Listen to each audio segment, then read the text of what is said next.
Food, clothing, and shelter. That's my religion. Since 2012, my only material possession has been a bicycle. And I call it a material possession because it is something that I could live without. In America, when I moved to America, I had just clothes, right? And I didn't have a laptop or a phone. I had just clothes. Living in the mountains, I didn't even have electricity. I would have eventually gotten electricity and would have eventually gotten a phone and a laptop had I stayed there. So yes, I do have a laptop and a cell phone, but I feel like those things, I can't call them material possessions because they are essential to living, to life in America. The phone and the laptop provides communication between me and my family, me being able to manage the business, or at least manage work. Let's call it work, because and also, damn, made a wrong turn. Well, it's not really a wrong turn, but I could have been a better turn, and I will actually. The phone and the laptop is something like, I'm living in a city. I'm not living in the mountains of America. I'm not living in, and so if I was living in the mountains of America, maybe I wouldn't need the phone or the laptop. But being that I live in the city, those things are part of life, especially if I want to get entertained, and keep up with what's going on around me in society, right? So I have the phone, laptop, the bicycle, which is the material possession, the thing that I have that I can live without.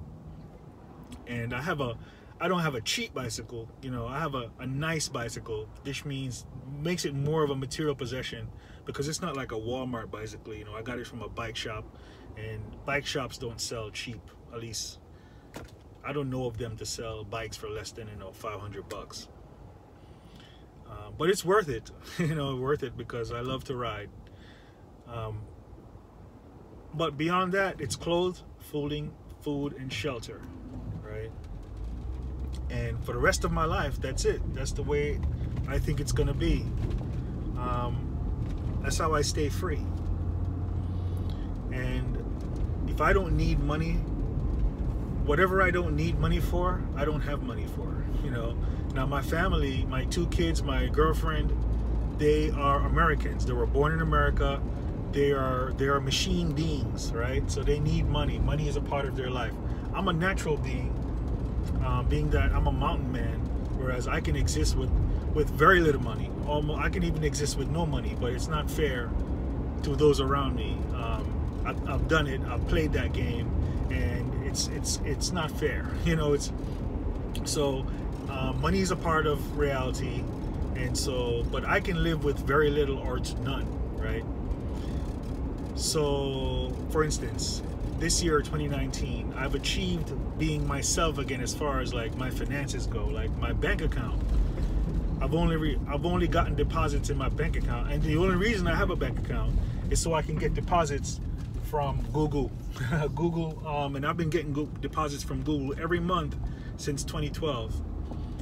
It fluctuates, sometimes I'm doing well, sometimes I'm not doing so great. Right now I'm earning about $250 a month from a couple of YouTube channels, and most of that comes from just like one YouTube channel, and it goes into the bank, and that's it. That's what I earn per month. That's my income, and I'm happy about that. Because if I was living in the mountains of Jamaica, that is actually, I could live on that much. As far as, because I already have shelter, I have free water, food, I can plant my own food, and I would use some of that money for, food that I don't want to grow myself, like luxury food, right? But for the most part, food, I can get food for free because I can plant it myself. I can get it from my neighbors who plant food. Food is abundant where I'm from.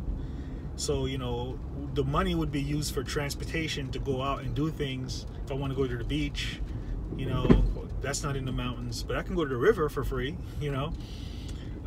or if I want to, what else? just pocket money, you know, to exist. I can exist on that. And so, you know, I would say a fair amount for me to earn would be $1,000 a month, and I'd be balling. I'll be balling, you know. And this is me as far as who I am. As far as I'm only in America because my family needs me here. You know, my 2 kids, my girlfriend, they moved here in 2009, left me in Jamaica. I chose to stay there, and after like 6 or 8 months of trying to make it here without me, they made sure that I came to help them out, and I'm glad to. I'm happy to. But it wasn't to say that I said I'm coming. They said you need to come, please.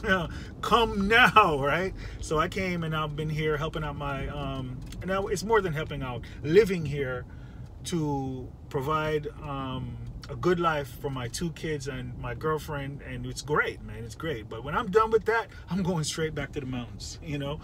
And that's why I wanna grow old and die, right? What am I doing? I need to reverse. I'm so used to doing it like that. So food, shelter, and clothing, that's me, you know. And anything else that I have access to is because that's from my family, you know. If I'm living in whatever house I live in America, it's because that's the house that my family, my kids, and my girlfriend want to live in. You know, and girlfriend sounds crazy because I know we're more than boyfriend and girlfriend, you know. But and we're more than husband and wife. Like husband and wife seems like, ew, you know. I would never want to sound like that. We're beyond that. I mean, we've been together 20 years, 20 years, you know, like, no, it's just been great, man. We hug every single day, more than once a day, right? And that's like amazing. That's great. So, yeah, that's all I wanted to say.